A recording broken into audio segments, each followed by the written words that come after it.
Sorry buddies. ఈరోజు review లేట్‌గా రావడానికి చిన్న రీజన్ ఉంది. యాక్చువల్‌గా ఈరోజు ఫ్రెండ్స్ అందరం కలిసి మార్నింగ్ షో సినిమాకెళ్ళాం. బెనిఫిట్ షోలు పెట్టారు కానీ వెళ్ళలేదు. మళ్ళీ 4 అప్పుడు లెగిసి ఎవరెళ్తారులే అని చెప్పేసి ఉదయం వెళ్ళాం. మార్నింగ్ షో వెళ్ళి అయిపోయిన తర్వాత తిన్నంగా ఇంటికొచ్చేస్తాం అని అనుకున్నాం.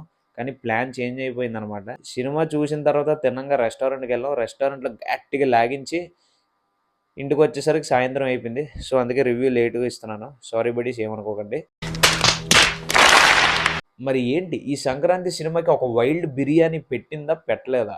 బాలయ్య బాబు సినిమా. దానికోసం డిస్కస్ చేసే ముందు, మూవీ రివ్యూలోకెళ్ళే ముందు, మన ఛానల్‌కి ఎవరైనా కొత్తగా వచ్చినట్లయితే నా పేరు Ajay Nimishan. Welcome to my YouTube channel. ఈ ఛానల్‌లో మనం ఫ్యాషన్, లైఫ్ స్టైల్, ట్రావెలింగ్ గురించి డిస్కస్ చేస్తాం అండ్ మూవీ రివ్యూస్ కూడా.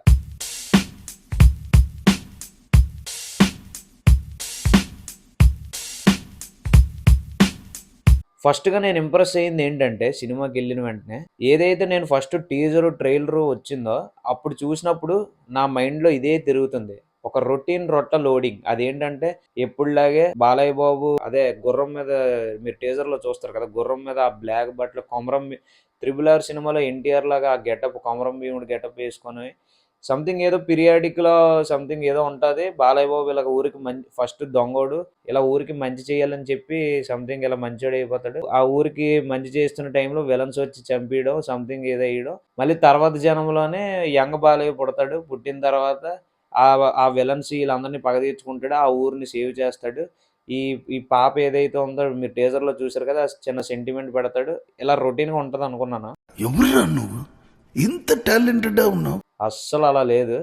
నేను ఏదైతే ఎక్స్‌పెక్ట్ చేశానో అసలు అలా లేదు. అది ఫస్ట్ ఆఫ్ ఆల్ నేను ఇంప్రెస్ అయ్యాను. చాలా డిఫరెంట్ స్టోరీనే. అంటే డిఫరెంట్ స్టోరీ అంటే మరీ అంత డిఫరెంట్ స్టోరీ కాదు. కొన్ని ఎలిమెంట్స్ ఆల్రెడీ చూసినవే ఉంటాయి. కాకపోతే చాలా బెటరు. అంటే మన రీసెంట్ వచ్చిన బాలయ్య సినిమాల్లో కొన్ని హిట్‌లయ్యి, కొన్ని యావరేజ్‌లు కూడా అయ్యాయి, కొన్ని ఫ్లాప్‌లు కూడా అయ్యాయి.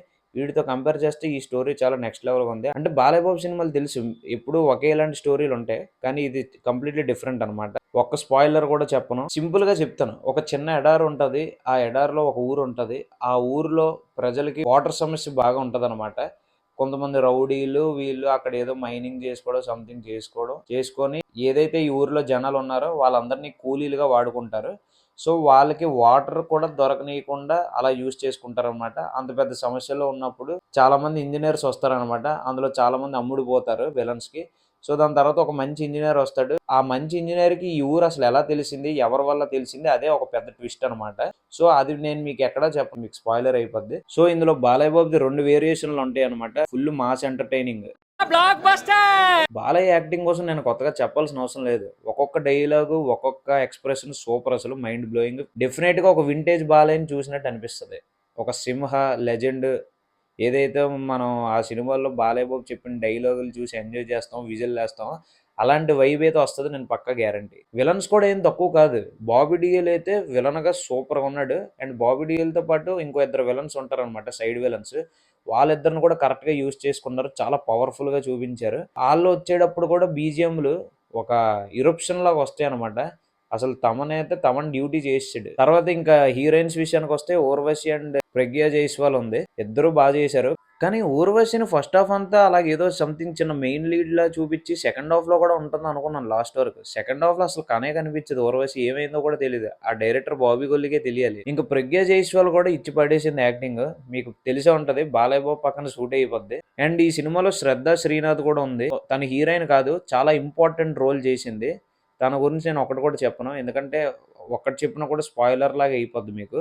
సో, అది మీరు సినిమా చూసాకే తెలుసుకోండి. ఎందుకు ఇంపార్టెంట్ అన్నానో మీకే అర్థమవుతది. అండ్ యాక్ట్రెస్ చాందిని చౌదరి కూడా ఉంది. తను కూడా చాలా చేసింది. ఇంక బాబీ కొల్లి డైరెక్షన్ కోసం నేను కొత్తగా చెప్పాల్సిన అవసరం లేదు.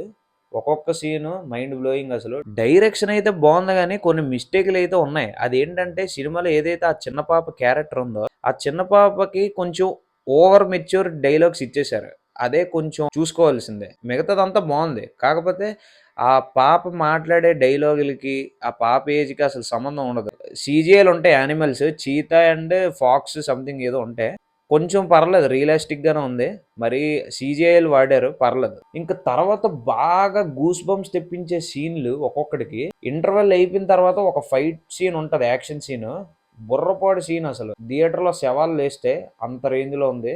ఇంకా ఆ టైంకి బీజీఎం తోడవుతే ఇంక నెక్స్ట్ లెవెల్‌కెళ్తది. సో, తమన్ అదే డ్యూటీ చేశాడు.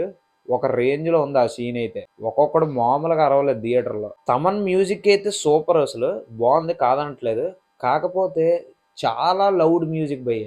మరీ అంత లౌడ్ మ్యూజిక్ అవసరం లేదు. అంత లౌడ్ మ్యూజిక్లు పెట్టి చెవులు డ్యామేజ్లు అయిపోతున్నాయి. పెట్టచ్చు, లౌడ్ మ్యూజిక్లు పెట్టచ్చు, కానీ మరీ ఓవర్లోడ్ అయిపోతుంది. గేమ్ చేంజర్ లో కూడా అదే చేశారు తప్పు. సేమ్ అంతే, సేమ్ అలాగే సౌండ్, నాయిస్, పొల్యూషన్. అసలు ఎంత సౌండ్ పెట్టారంటే మామూలు సౌండ్ కాదు. అసలు చెప్పడం మర్చిపోయాను, గేమ్ చేంజర్ అంటే గుర్తొచ్చింది.